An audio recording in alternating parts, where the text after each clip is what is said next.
Welcome back to the Gymnazo Podcast. I'm your host, CJ Kobliska, Director of Programming here at Gymnazo, and I have a lovely guest with us today. His name is Sir Flex-A-Lot, a.k.a. Goose, a.k.a. JP.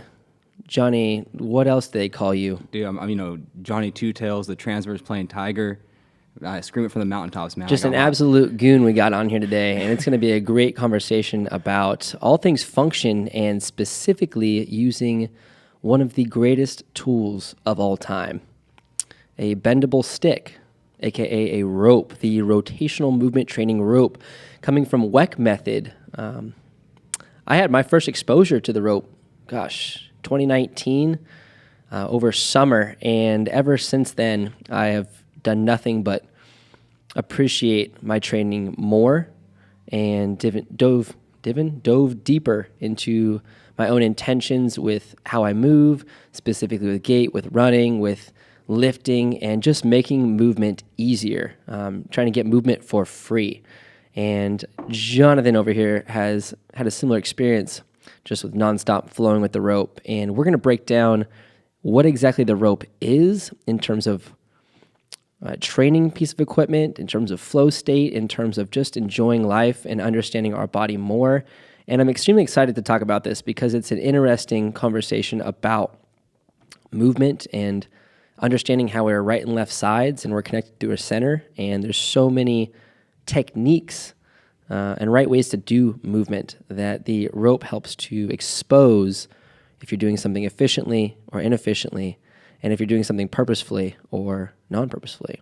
It's one of the greatest feedback tools, I think, ever too. It'll tell you if you're not moving efficiently or flowing smoothly because it'll whip you in the face. It'll hit you in the neck. It'll hit you in the ankle, and you'll get immediate sensory feedback saying that I need to adjust something. So how about that for an intro for rope flow, Jonathan? In it, man. We are in it. When was your first exposure to the ropes, by the way? It was August of 2019. I had to double check on Instagram to see the exact date, and I wrote it down. So it's August 27th of 2019 was my first official post. So I'd imagine sometime during that week, I either saw someone on Instagram doing something, or I saw something somewhere, thought about it, and all right, this looks pretty cool. Like, I got to see there's more to this. What's going on with this? Yeah, I took a trip to Peru for a movement project, if you want to call it that, with DJ Murakami and Tom Mountjoy, aka Strong Camps and Primal Movers on IG. And I was watching them swing this rope around, just taking in the scenery, looking at the beautiful mountains and where we were staying on this retreat. And I was like, cool, they're swinging around a jump rope. But there was something to it that was very spiral and dynamic that looked like there was much more intention with it. And they were talking with individuals about how to use the rope. And I was just there going, just swing it. And I had no idea what I was in store for months later when I had done the WEC Method Level 1 course in San Diego, and it opened my eyes to a whole new realm of understanding and experience, and specifically flow state. What is flow state, and what does it feel like? And the only way to describe it is to go get in it, to go do something that takes your mind from thinking about the past or the future to right now and what you're actually doing, and then just getting lost in that and not gauging time, just feeling your body moving through space. What's been kind of the overarching theme in your rope flowing journey, Jonathan? That exact thing like you're saying. Like I've been saying, feel it, know it. So with movement, with motion, feeling that motion to create a better understanding with that motion. And like you said, I think the rope is one of the best feedback tools that you can have, from loading tissue, from just understanding that kind of threshold of struggle that you're saying with flow state. So finding just where that end range of motion is a little bit with your capability, to where you stumble, you get whipped in the leg, maybe you catch the ear a couple of times, been there for sure, but you're still right on the cusp of figuring it out, so you have that eagerness to keep playing with it. And so it's so easy to flow, at least for us, so easy to flow every day because it feels so good, and there's always something new. It's never going to be fully figured out, I don't think. There's always going to be some novelty to it, or a new pattern that someone comes up with, a new way to challenge yourself. So feel it, know it has been probably the biggest thing for me. Feel it, know it. It sounds so simple. What do you feel? It. You feel the it. flow. You feel the flow. Like whatever that flow state is, however you want to describe it, you feel the tension. You just feel good, and you know something's right. You know something good is going on. Yeah, what's been some physical experiences? If you can just kind of break down, I don't want to necessarily break this down and isolate pieces, but just the feeling that you get after you've flowed for a bit, maybe let's say 5, 10, 30 minutes. What's like the next hour of your life look like? What's the rest of your day look like after that and feel like?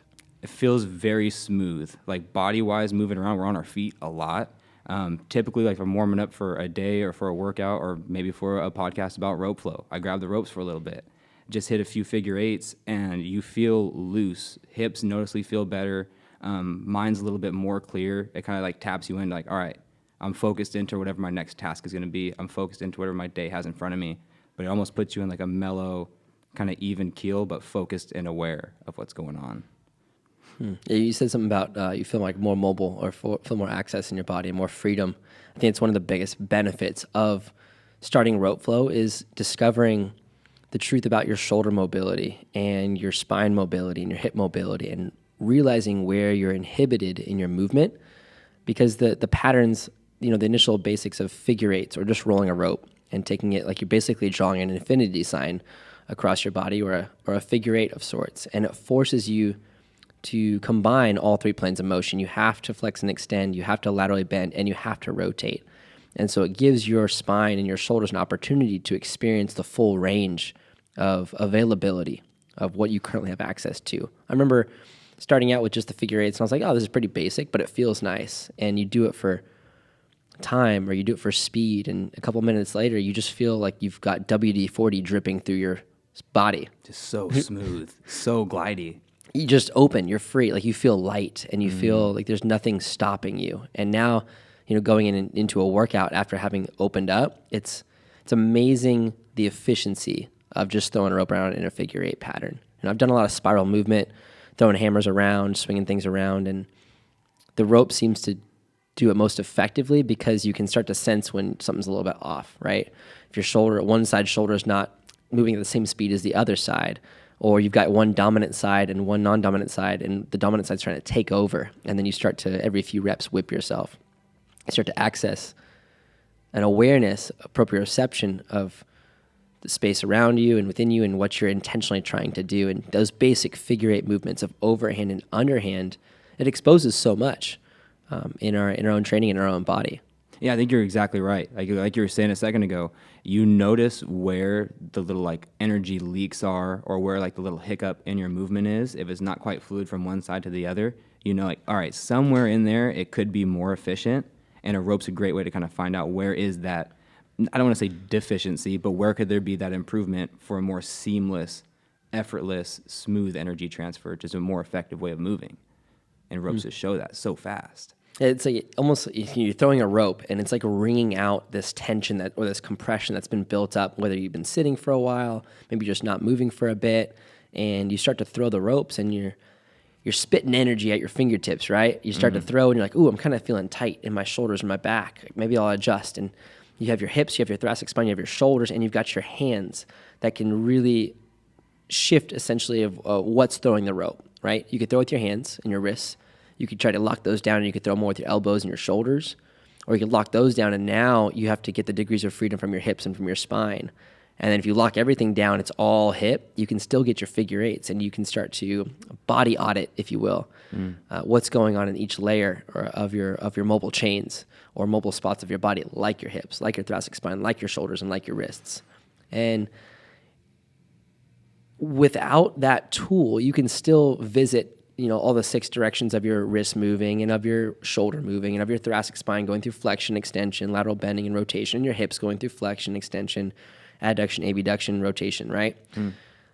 But it's so much to think about. When you grab the ropes, you don't have to think. You just feel, like you said, you feel it, and now you know what you need to do. As opposed to analyzing all these little pieces, it's just picking up the ropes and throwing them can make a huge difference. Like now you're warmed up or you're ready, you're primed and ready to go. I think WEC method really drilled in those principles of more specific towards gait mechanics. So we'll dive into that in a bit. But mobilizing those tissues that really need to be used when you're working out. And a lot of times we're just not fully warming up and priming those tissues, and we're going right into a workout. And as opposed to driving us towards more movement success, more availability, and making gains, we start to hit plateaus. We start to burn out. We start to get hurt. We start to feel like we're overworking spots that we've been working consistently for the past weeks, months, whatever the case may be in our cycle of training. And I like it too because now we're getting, I mean, not to jump ahead, but there's so many different forms of ropes coming out now that like you get so many different variations of feedback to what you're looking for. But I like the ability of with like the standard like 1 pound, 12 feet of rope wrapped up to 8, and then you add some knots. It's light enough to where you could do exactly that. You could go check inventory with wrist. Okay, wrist, take it up to the elbow a little bit more, bring in the shoulder, take out the wrist. And so you can just kind of run through all these different spots, and you get that full kind of diagnostic back of, all right, so, right elbow felt a little funky when I did this. Left lat seemed a little bit limited in like my overhand. So yeah, I think it's just a quick, easy, efficient, fun way to just kind of check in with your entire body without having to think too hard and just feel. Along the lines of that too, it's with this checking on your body. I'm a pretty emotional guy, but I didn't used to show a lot of emotion and express it. I'd have trouble sharing what it is I was feeling. I just kind of feel a little anxious or like uptight or just like, today's like an off day. And since throwing the ropes, I feel like I've had this opportunity to communicate internally with myself, to the sense that when I start throwing the ropes, it's like nothing else really matters. Like I forget about what happened earlier that day. I might be thinking about that initially. I'm not worried about what's happening tomorrow, because as soon as that starts happening, hips you in the face, right? Just like, damn it, all right, a rope knew. Like, dude, just gets you. And so you start to play around with just like, okay, I'm now living in this present moment. I'm intentionally trying to throw these ropes. Like if I don't move my hands, if I don't move something, the rope's not going to move. It's not going to move itself. I have to interact with this piece of equipment. As opposed to the ropes telling me what to do, well, depends on the day. Maybe. But you're taking that initial step of like, all right, I'm going to go into this technique. And when you're first learning it, it's like, okay, I know my overhand technique, I know my underhand technique, which is pretty much the basics of all athletic movement. And no matter what sport you play, you're going to have an overhand figure eight and you're going to have an underhand figure eight at some point in time. Your underhands are like your uppercuts, or it's like locomotion, and it's very light and it's uplifting and you're extending your spine. You're basically scooping and throwing the rope forward or north, right? And then you have your south technique or your overhand technique, which is like throwing a ball or striking. Much more intention to like flex and throw your body forward. And so I started to play around with those two movements and just expose like, wow, I'm going right into my overhand. Why is this? Like why do I bias towards this technique? And it was because of a path of least resistance. My body knows how to roll forward. It was more comfortable. I throw a lot of stuff. I like to throw punches. It's cool. And then underhand technique, I had to think a bit more. And as soon as that started to feel more natural, my posture changed. My chest opened up. I felt more confident. And it was like the ropes had allowed me to open up to something that I was closing myself off from. As soon as I started to play around with this and realize it, I was like, these ropes are powerful. You can go really deep dive into that. But you just start to feel better. You feel more confident. And if you're so stuck in this kyphotic position of your spine, you've been sitting at a desk, you're driving, you're traveling, the typical bad posture position that people talk about. Hey, get your shoulders back. It's like, oh, hold on. It's not just your shoulders. Like you've got to teach your hips, your spine, your shoulders, and your arms to all create that position of what a good posture is, or like more extended and opened up chest, and it opens up your heart. And there's such an influx of things that can occur here. Like what's your, I want to ask now. Yeah, I want to ask you now. So you said like early on, overhand was kind of the favorite, that path of least resistance. And I think that's true for a lot of folks. Like you get someone going on the ropes, like, hey, let's get the underhand going. And you turn back from the client, like you turn your back to them real quick, and you turn back, they're going overhand again. Like, all right, so something in there, they don't really like the underhand. So my question for you is, once underhand, became dialed in, do you still prefer overhand or underhand? Because I think that once, for me at least, I started with the overhand, but now I significantly would rather go underhand, just kind of flowing around with it. And I think it has something to do with like it does help open you up, and there's something like to that openness, that allowing to have more connection, even subconscious, conscious, whatever the case may be. But I'm interested. Like, do you like overhand or underhand? Short answer, I love underhand more. Yeah, long answer could be. But I want to Excuse me. I want to expand upon that a little bit. Yeah. I'm here. Because I think it really has to do with the path of least resistance. Wherever you hold your body most of the time, that's what it's going to prefer to do. And so seeing a client, they get the overhand, they got the underhand dialed in. You turn around when you ask them to do underhand, all of a sudden they're doing overhand again, and they don't realize it. It's a great way to like understand your path of least resistance and what your body's trying to do that your mind doesn't realize it's doing. And so it creates this mind-body connection because you start to sense, oh, I didn't intend to do that, and I didn't even realize I had switched it. My body did it unintentionally, and I didn't realize it. And the more we can we start to sense that or see it or feel like, oh, there's that split second where my body changed the technique. Now we're making gains because we can start to connect the dots of where our body takes over in a path of least resistance that may not be helping us get better. It may be pushing us back into a kyphotic state. And so the preference now is more about, well, what am I training for? What am I warming up for? If I'm going to do a lot of overhand stuff and slamming and throwing, I'm going to warm up overhand for sure. I want to wake up that flexion and that roundedness, that ice intent that comes from Chi Torque. Thank you, DJ and Chris Chamberlain. You guys. Big shout out. Big shout out, Savage Protocols and Strong Camps. You guys, that tension really helps with the ropes. Great course, by the way. Chi Torque, go check it out. As you start to sense what you want to wake up. If you're going to throw a bunch of underhand or you're going to do some locomotion drills, go do some underhand figure eights. If you're going to do some more throws and slams, work your overhands. If you're just getting a full body workout and getting both, do both. And it's the ability to do both that's most important. Because once you feel it, you know what's going on. Once you start to slam something and you realize how you're intending to do it, and you can tie it back to the ropes, oh my goodness, every rep with that rope now makes you better at everything else because you're aware of your body's position, the action, and most of all, the tension within your system that creates that action. And I think that's what's so powerful that we'll dive into in a bit is assessing movement and seeing how people's path of least resistance they're unaware of until they start to throw the ropes and they come back to a lunge drill or squat drill like, oh, this feels way different. This is what I was doing, and this is what I've been missing. Now I'm able to balance my system out. Just like we've got a dominant, non-dominant side, if we're always throwing with our right side, and we're not doing anything with our left, it's going to continue to pull us in that left rotated position, lock us into a type 1 dysfunction, essentially, functional dysfunction. Yeah. We put ourselves there, right? What's your experience with the underhand, overhand, and what you bias right now? What's your go-to technique? Go-to pattern, underhand sneak is my go-to pattern by default. But I still prefer going underhand. Just it feels a little bit more open. It feels a little bit more bouncy, and it's something that I've directly noticed help my running, to where I kind of get that underhand flow kind of pattern going with the hands, with the shoulders, with the hips. And so I'm really into that currently. Love overhand too, but underhand's been really cool seeing it directly impact my run times, my distance, my fatigue. So underhand. Cool. It's underhand, man. It's a secret to locomotion. We're all human, right? Yep. We all walk for the most part. We can all locomote. We get from A to B. Right. But how we do it is different from person to person.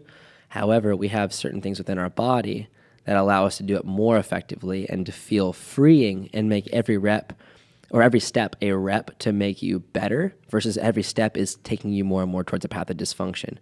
So I think this is where the ropes become very powerful, is that you're using them specifically towards transformational zones of movement and sport-specific movements. So now we start getting deeper into the techniques of beyond the overhand and underhand figure eight. You said the underhand sneak. There's an overhand sneak. It starts to really work on shoulder mobility and your ability to coil right and left side to propel yourself forward. And you got the dragon rolls. That is really your rotational power, through your core, your ability to open up and twist and to flex and twist. Think of any kind of swinging mechanics, tennis, racket sports. What else is big right now? Pickleball. I feel a lot of folks just golfing. People getting out there golfing. Golfing, man. Yeah, sneak with golf, holy moly. You get through an underhand sneak and you're just able to get that coil through your core. It's amazing how quickly, too, people pick it up. Because there's so many other techniques and things out there or skills that you could pick up. Let's talk about handstands, It takes a while to develop the strength to do a handstand. You got to build the foundations. Where this movement skill, this rope throwing, It's easily accessible to every single human. I mean, we're working with people who are 8 years old all the way up to 88 years old, and they're able to get those techniques, but you recognize where their weak spots are, where they're lacking mobility, or really where they're lacking coordination and awareness of this tissue, and they think they're tight somewhere when it may not be tightness. It's just it's a lack of awareness on how to use a part of your body. There's so much talk about don't rotate and, keep your spine neutral and all these things, but the ropes force you to not stay neutral. They force you to use the potential of your thoracic spine or your spinal engine to propel your run. Like, think about running with your spine versus running with your feet. Well, it's wild to think about just pre-ropes, like not even considering that relationship. I mean, you consider like the rotational piece, but that really incorporated that full triplanar load up. How is that relationship between your shoulders and your hips? Thing running down the middle has got to be the spine. Like, how can I turn this spine into a literal engine for that seamless energy transfer? And it's with stuff like the ropes. It's with dialing in that relationship between those two things. Shoulders are just the hips of the upper body. Hips are just the shoulders of the lower body. Like, let's get those guys working together. Hold on. My shoulders are my hips. My hips are my shoulders? Dude, one and the same, brother. Connected via a straight line. Dog. Powerful. That bends and twists. Wow. It's like a spring. Yeah. I got a top and a bottom. It's beautiful stuff. Yeah, harnessing that, getting that relationship dialed in is so key, especially in gait and locomotive patterns. I want to take it back. It is a shallow learning curve. People look at us throwing the ropes, and we look at other people throwing the ropes like, oh, dude, how did you do that? And then people look at us like, how did you do that? And we're like, just keep practicing, like one rad, as we say, 1 rep a day. And it doesn't mean just like throw it once. Like, give yourself a bout of like 10, 15 minutes and just go practice what you know. Because as you practice what you know and you keep practicing the skills, let's say it's just your overhand, underhand, figure eight, you could thrive off of those two. But you're definitely going to start wanting more because you're going to feel like, okay, I've got this. I could do this with my eyes closed. I could do it without stopping the rope. I can jump. I can lunge. I can do these things. What's next? And there's always more to be added to your practice. And the more you practice, the more you start to sense how that practice, that session made you feel the rest of the day, or for your workout, or even like as a recovery tool to just wring stuff out that needs to be moved after a really tight, you're sore from a 2 days ago in the workout, and your like arms don't want to move, but you throw the rope and you're like, wow, that was tiring while I was doing it, but it left the rope feeling more mobile. Everybody has access to this tool. You don't even need to use this rope. It's a great way. If you got something that's like a towel or a jump rope, you can start practicing it, but you're going to want something that's a little more high quality that can give you the feedback into your hands, into your shoulders, into your hips, so that you can make those little minor tweaks to become more fluid in those moves. It is a very like tweakable thing to where, like you're saying, it's accessible at almost all levels, to where you could put like your most novel client with these ropes and they're going to gain something from having these ropes kind of moving around with them. Same thing with like your intermediate level all the way up to someone's a seasoned veteran in the fitness game. They're a rock star athlete. Put the ropes in their hand, you're still going to learn some stuff and they're going to gain something from it. Doesn't matter who it is. So it's just such a powerful tool. Such a powerful tool. It only makes you better at what you do as a human being, as a mover, as an athlete. Every single person is an athlete. If you can move, you're an athlete in some kind of sport. Now, there might be higher level athletes for sport-specific things, but we all move through the sport of life. And we all walk, and we all reach, and we can all throw, and we can all swing. So why not make those things as best as possible? And they can only get better with practice. Mm-hmm. There's a lot of things that I see people as they're reaching the 30s, 40s, 50s, they stop throwing stuff. They stop swinging stuff. They start to take a step back and be like, oh, I don't want to hurt myself. It's like, this is a 1 pound to potentially, who knows how heavy you can go, but 1 pound to start out just to get everything back in action. It's, your hands give so much feedback to your brain. And if you're touching something that's connected from one side to another, it's this tether, and it smacks you a few times, you make those little adjustments, but proprioceptively, now you become so much more aware of your sphere and what you can do in it. And you don't even realize that until you start throwing the ropes. You're like, oh, I'm moving differently. I feel like the world is my catwalk, You get to, you're stepping, your hips are moving, your spine's moving, your shoulders moving, and I hear people say, like, oh, I feel like kind of ridiculous. It's like, you look like an athlete now. You're walking like you know what you're doing versus this stiff brick that looks like it's going to fall over in the wind. Like, we We want to be able to blow and flow with whatever life throws at us. And the rope allows you the opportunity to communicate with your body in such a way that anything that comes your way, you're like, I can flow with this. I can figure it out. You know, I'll deal with it. It'll come, it'll go. I'm going to find where I can shift or I can influence my situation. Yeah, you're definitely, you get to the point where you feel like you're kind of strutting your stuff a little bit, moving around. You're waking up so much tissue, so many muscles, and so many like proprioceptors that may have not gotten the love that they needed in quite some time. So with the proprioceptive feedback, like you were saying, you're waking up these new muscles. You're getting these muscles to fire together. You're creating new paths that maybe you didn't have access to. Now you're getting new access to new movements you may have not thought possible, all because you decided to pick up a 1-pound rope and throw on some really good music in the background and just move around a little bit. I think that's a huge part of it too. The creative side of it. It's so creative. It's so meditative. It's like you feel so good. Obviously, the last like year and some change has been a stressful time for a lot of folks. For me, default meditative practice, use the ropes. 30 minutes, get in some sunshine, and just music, good rope flow, and some sun. Best alternative to a sitting meditation. How about let's do a moving meditation? Grab your rope, flow around with it, and like you said, what's your go-to type of music to flow into right now? I know it changes. It's all over the map. I would say like I was heavy in like the punk pop kind of stuff for a bit, but right now I would say it's like a weird 80s like alternative kind of heavy beats, but like mellow lyrics, like soft music, but with a heavy, bass in the back. So good to have the beats. You start to like time your throws with that beat, and you get lost in it. Like that is flow state. It's where your skill matches your challenge level. And when we talk about flow state, we won't go too deep into this because there's a lot of thoughts about it. Go check it out. Look at flow state. You'll learn a lot. But if you look at like an X and Y axis, right, and you've got a graph that on the bottom is your skill level, and it goes up. Right, it keeps increasing, and your challenge level can go up and increases. Imagine meeting your skill level with the perfect amount of challenge where you're so involved with what you're doing that all you want to do is like figure it out, or just more so stay there and experience that state of perfect harmony in your movement with what you're actually capable of right then. And as you live in that state, you just acquire more skills, and then you challenge yourself more, and you acquire more skills, and you challenge yourself more. Let's say you've mastered all the techniques, and you've got, I don't even know what all the techniques are. There's still new ones coming out. But let's say you've got figure eights, you've got your dragons, you've got your sneaks, you've got your matadors. Maybe you can do a single arms too. And now, all right, cool, I got the techniques. Well, then what do I go from there? It's like piecing them together. So now can you do all those techniques without ever stopping, right? And that's where you end up in this flow state, because you start to figure stuff out about your own movement that you didn't even know you were capable of. It's like, what did I just do right there? What just happened? That felt really good. And then you're like, okay, I hit my next challenge level. I got to figure out how to replicate what I just did. Or you end up with not enough challenge and you've got all this skill and you just get bored out of your mind, right? And I think that's where a lot of people end up with different skills is like, okay, I've mastered it, now what? It's like, well, no, now dive back into the basics and restart.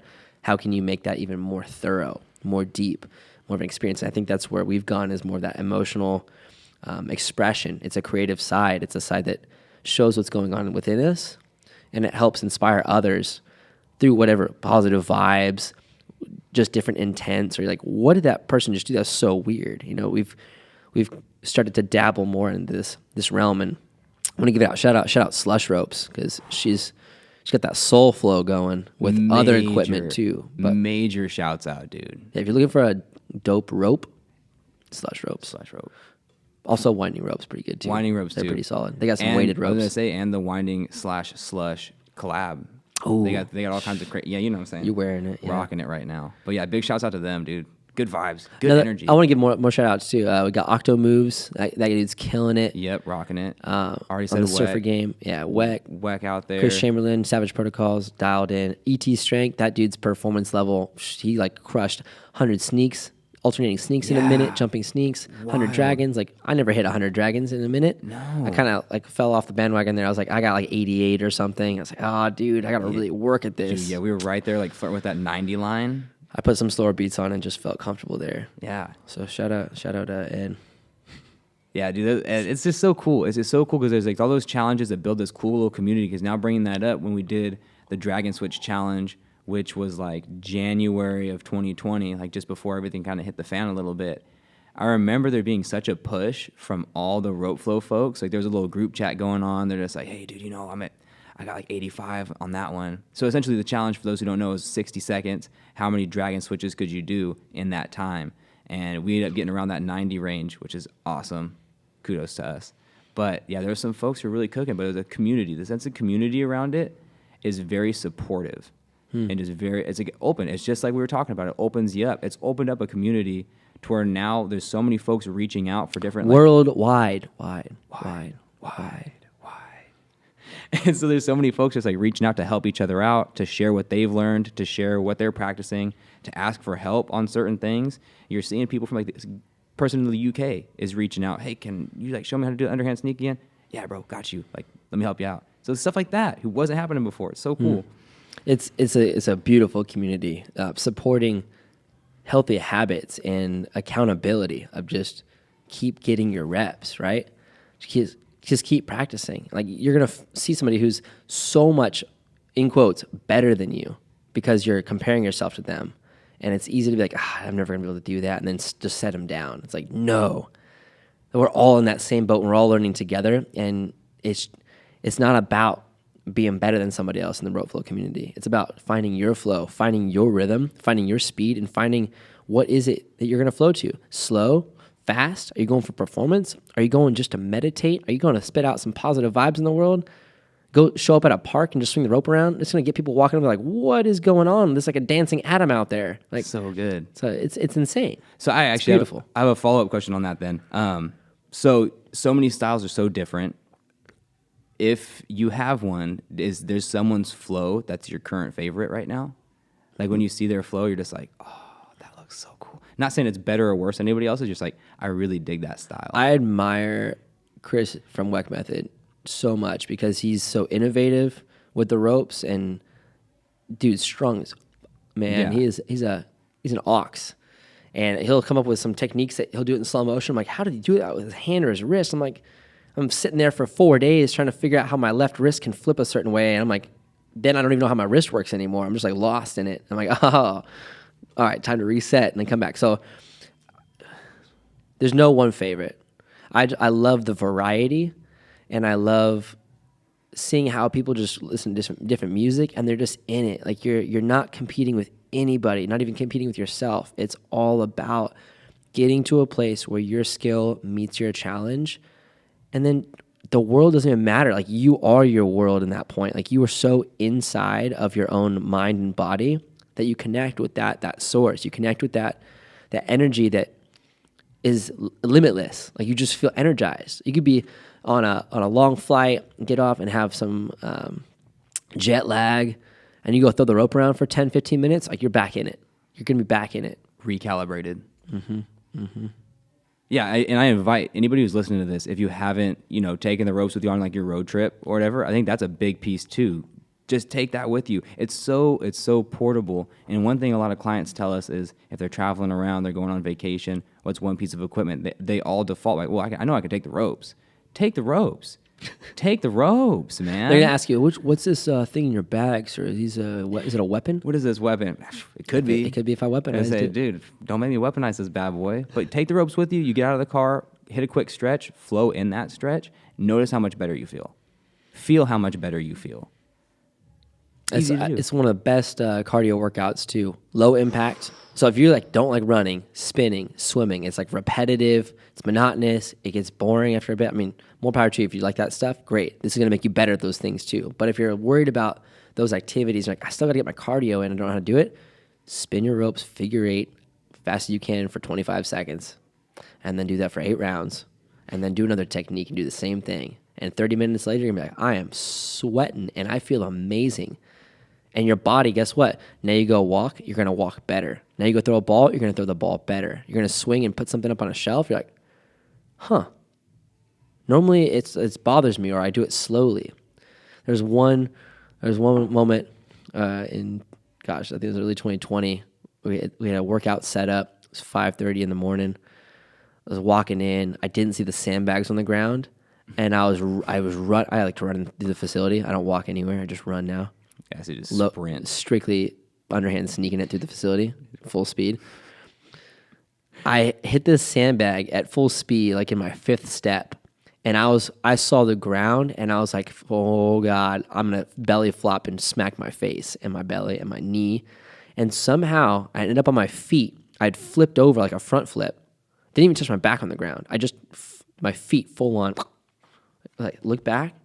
It's like, did anybody see that? I think you were in there, but nobody saw it. And I was tripped out because my body did something that it prevented me from falling and hurting myself. Not only that, it put some kind of ninja skill download into my body where I landed on my feet and I was like, this is what that feels like. This is like when you're in that flow and like you didn't even know what just happened. You're just feeling good. Yep. Your body took care of you. And I think that's what the ropes are so powerful in that sense. We've got athletes that come in like, I caught myself from a fall that I'd never in a million years thought I'd catch myself from. Stepping on ice, slippery road, slippery grass, whatever it is. Trail running is a big one. Like trail running, people just slipping and sliding on like loose gravel. There's rocks. Like, well, I noticed like when I was going into it, I kind of caught myself in that coil and popped back out. You're like, that's the goal. Dude, you've been rope flowing like no other. Hell yeah, you caught yourself, dude. Like, and it's so subconscious in the time. I like the amount of frustration it can create, but then it seems like after a little bit of frustration, once things start to click, there's like an exponential growth again, and then you kind of plateau for a second. You're like, all right, how can I growth again, and then like a little bit of a plateau. So you're always getting challenged in the subconscious downloads. Caught myself when I was running a couple weeks back, very much throwing up double shakas and like letting the pinkies kind of lead underhand flow style, and was the best I've felt running in probably ever. Like nuts. Yeah, running with shakas now, man. My pinkies and thumb don't even touch the equipment anymore. They're just guiding it. Just guiding it. Yeah, it's pretty cool. Yeah, it's just fun, man. It's just a good time. I think, too, watching folks kind of rope flow around, I think spatial awareness in certain people, maybe you don't, like you're just not aware of your surroundings. Like some folks just like you're so either caught up in your head, caught up in your body, whatever it is, not quite paying attention to your surroundings. If you're rope flowing, you're going to either hit a person, you're going to hit something, you're going to know. So it almost expands like the sphere of the person. So it gives you, a certain amount of feet in any given direction to where now you're more aware of what's going on around you, either conscious or subconscious. You kind of know like, oh, hey, there's a cage behind me. Oh, chair right there. Nope, person's walking by. CJ's sprinting. Oh, tripped over a sandbell. Good thing I didn't hit him with my rope. Like he would have really fell on that one. Like all that kind of stuff's going on. And you just create a larger sphere that you now have access to. Wow, that's beautiful. It allows you to hold space. And I think that's what we all need more of right now is not space away from each other.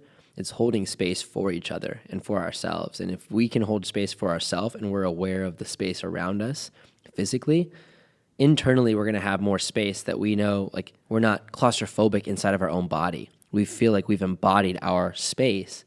And we realize that everybody else has space too.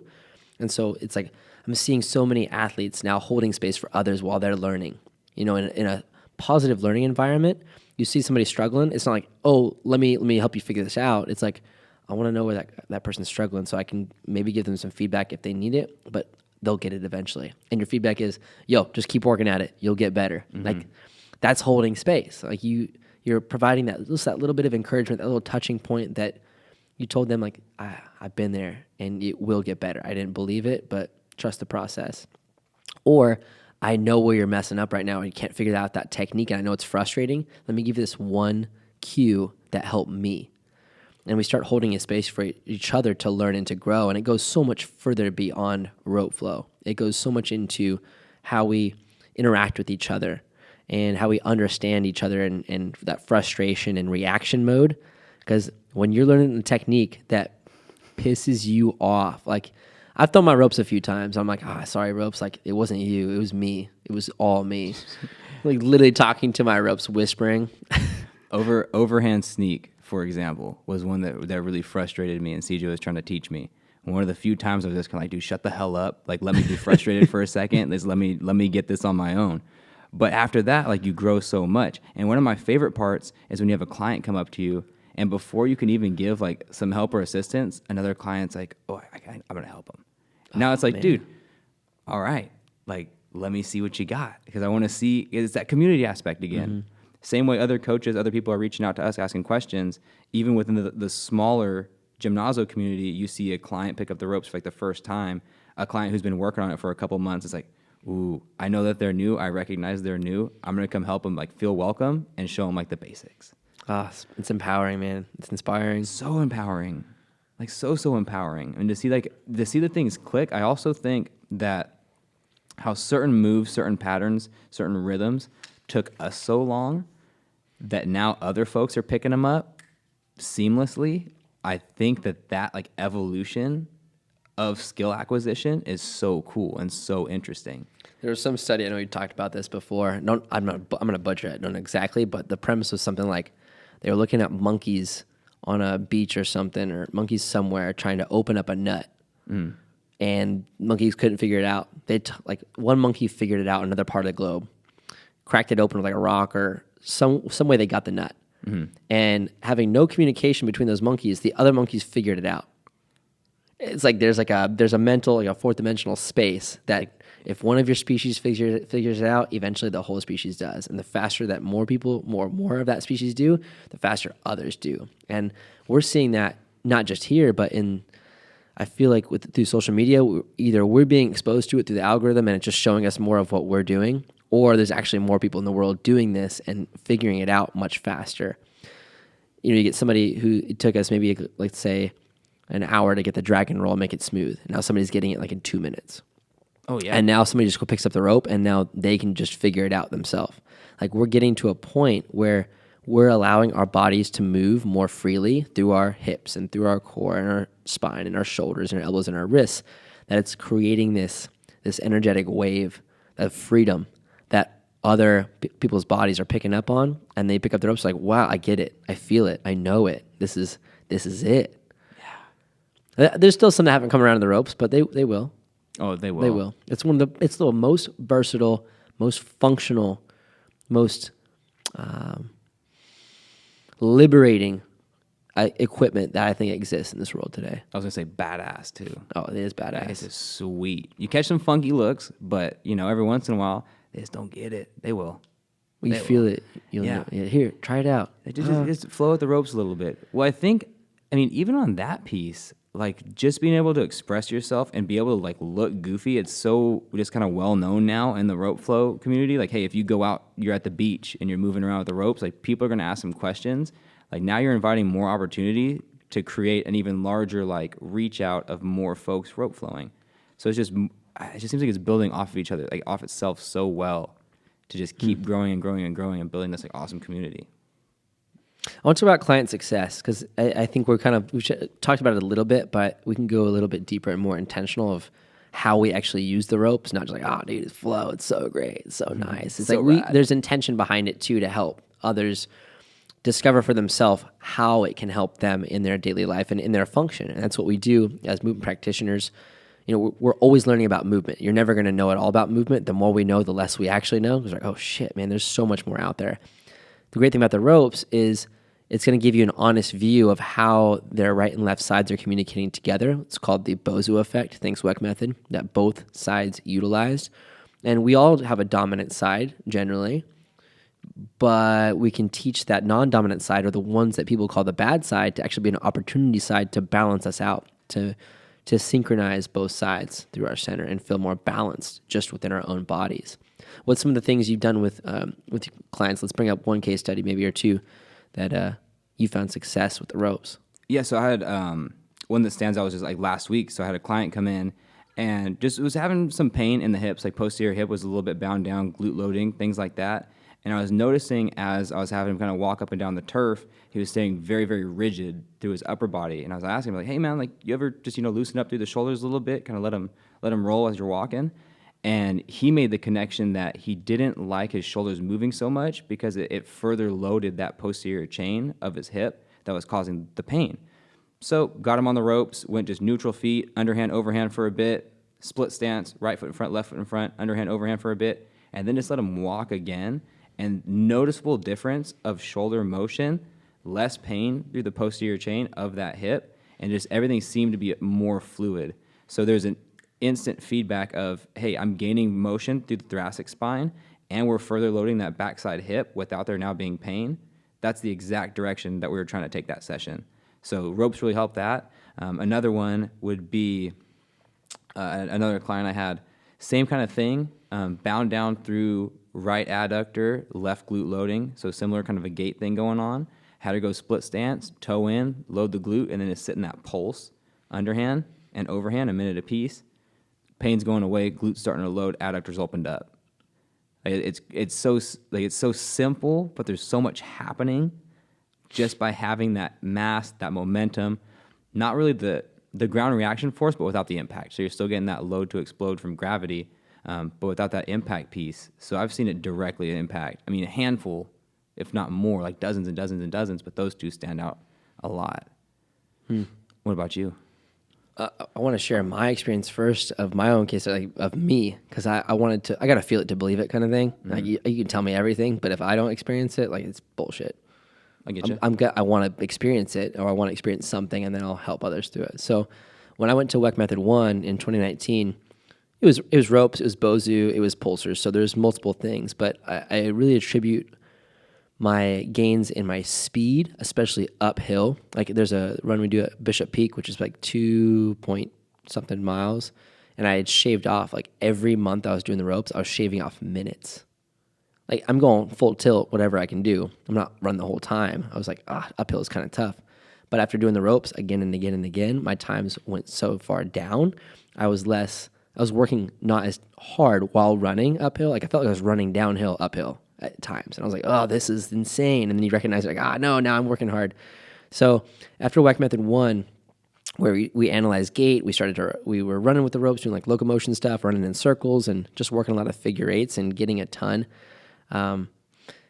My body, now I can't walk without coiling. Like I'm so aware of how my shoulders, my elbows, like I feel like I'm dancing when I walk, and I just dance when I walk actually. But it feels so freeing and liberating because it feels opening. You know, I'm not like doing it intentionally. My body's doing it because it feels better than just being stiff and rigid.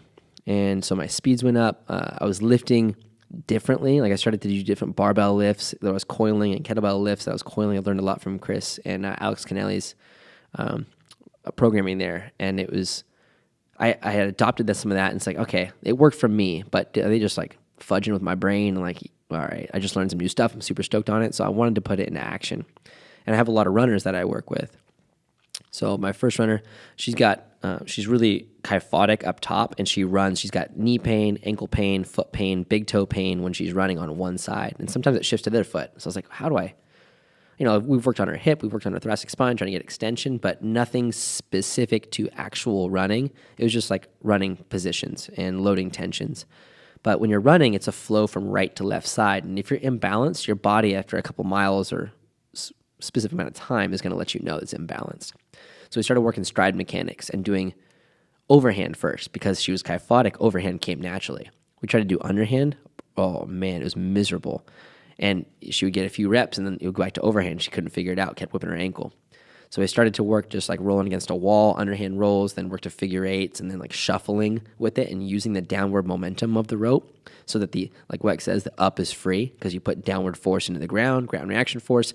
Now, in principle, you should bounce up off the ground like a trampoline just sprung you up. And that's what I felt. So I was like, can I get my athlete to feel this? Not say anything to her, just like, hey, experience this and let me know how you feel. She shaved off a minute off her mile time. She runs like 5 to 6 miles at a time. She ran a minute faster. It was like 2 sessions. And less foot pain, less knee pain. She was like, I don't know what happened, but it just felt good. Like I felt a little bit of that coil. So that was like one moment that I was like, okay, there's something more to this. And so I started to bring the ropes into every one of my clients, or at least the principles of the rope and rotational movement training. Because some people are like, I don't want to do the rope. It's too goofy.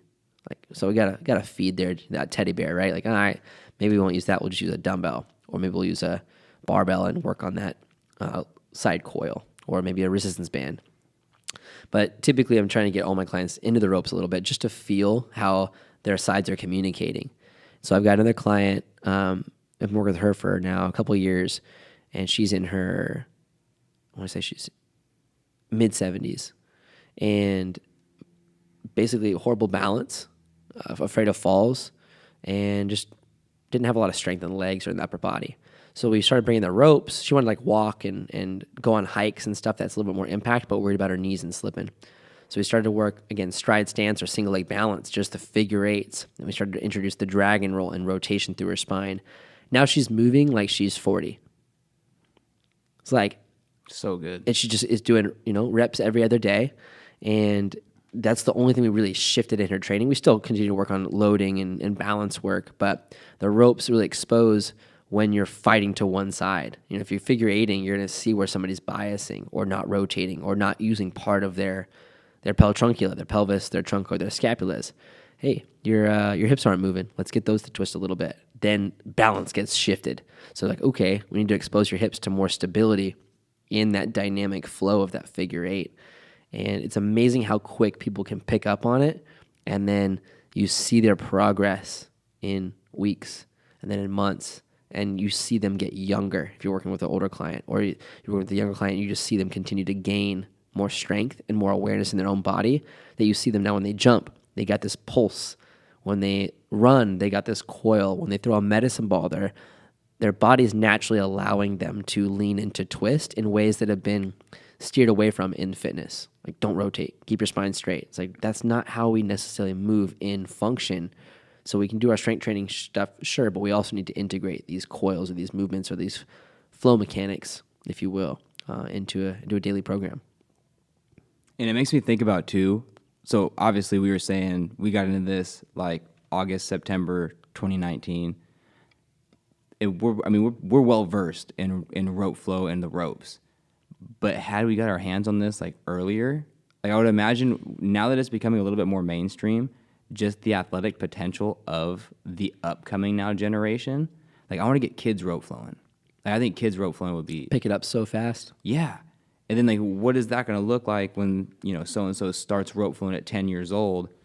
Now they're that junior in high school, maybe going collegiate athlete. Like, I just want to see, like, that timeline of what that's going to look like. Obviously, it's way too soon right now, but it's very... Start them young. Yeah, start them young. Just get it going. It just feels right. You know it feels right. If you don't know, get to know. Yeah, get to know for sure. I want to chat a little bit, too, about... our rope flow class, our rope flow course that we're going to release soon. Our rope flow class, we do it once a week at Gymnazo, and it's so fun to lead a group class of rope flow where, as a coach, I'm not flowing the entire time. I've got a program like a priming sequence, then we got like 6 exercises with the ropes that it's the same sequence for a whole month, and then we like change up the flows. And seeing people progress every week, they show up and they're like, I'm putting in the work in between classes, and they show up to the class and they look that much better at their dragon rolls. And now they're teaching other people in the class to get their dragon rolls. This started with like 3 people in class. We got 14 every Tuesday coming in, so just sick. doing flow. And It's we get so newbies good. coming in, and they're learning so much faster. And it's just such a positive environment. Nobody's competing with each other. It is so much more about, this hour's for you. Like, give yourself an opportunity to do nothing but care about yourself. Those that you can care about other people when you leave the session. Now you can care better because you're giving yourself an opportunity. I do want to piggyback some on that because I have had the chance to coach that session that you're talking about a couple of times, and it feels so light. Like the session, not light as in like light, like there's not a lot of people here. Light as in like you feel light as you're kind of cruising around. Like you feel, that's the only way I could describe it. You feel good being in that kind of situation, in that company, in that environment. So I think that, again, just speaks to the community that it's pulling together. And if you find yourself in a rope flow community, chances are it's pretty open and it's pretty supportive. And you're probably going to find a lot more things than ropes, like kettlebells, maces, other random pieces of equipment, bow staffs. A lot of creativity. Just a lot of flow, a whole lot of flow. Yeah, if you're a coach out there that is interested in like leading a rope flow class, reach out. Our structure is simply like, it's an hour. It's about a 10-minute warm-up. It's about 40 minutes of exercises mixed with like Tabata style for certain activities like an overhand or underhand figure eight or like dragon rolls. And then there's other like more skill-based ones that we're looking like different lunges and more strength and slower flow, but becoming aware of how we transition from different directions. And then other ones are just teaching a new technique, like as an active recovery.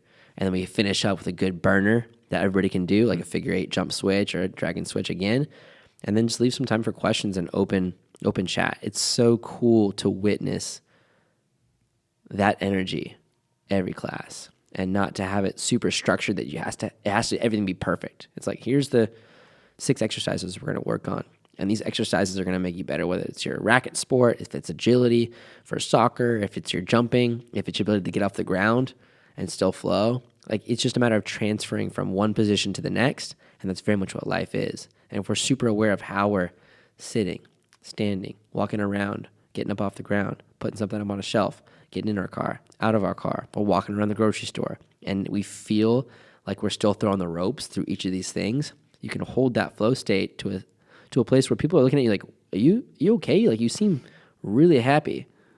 Like, no, I'm just living in flow. Just vibing. Just vibing out, man. Our rope flow course is going to look at just some of the basics that's taught by like WEC method and in WEC method 1, just a more of a step-by-step approach that you can follow along with. It's got some cool edits, so you can see some graphics about how we're visualizing as we're throwing the rope and how we're transferring from one position to the next.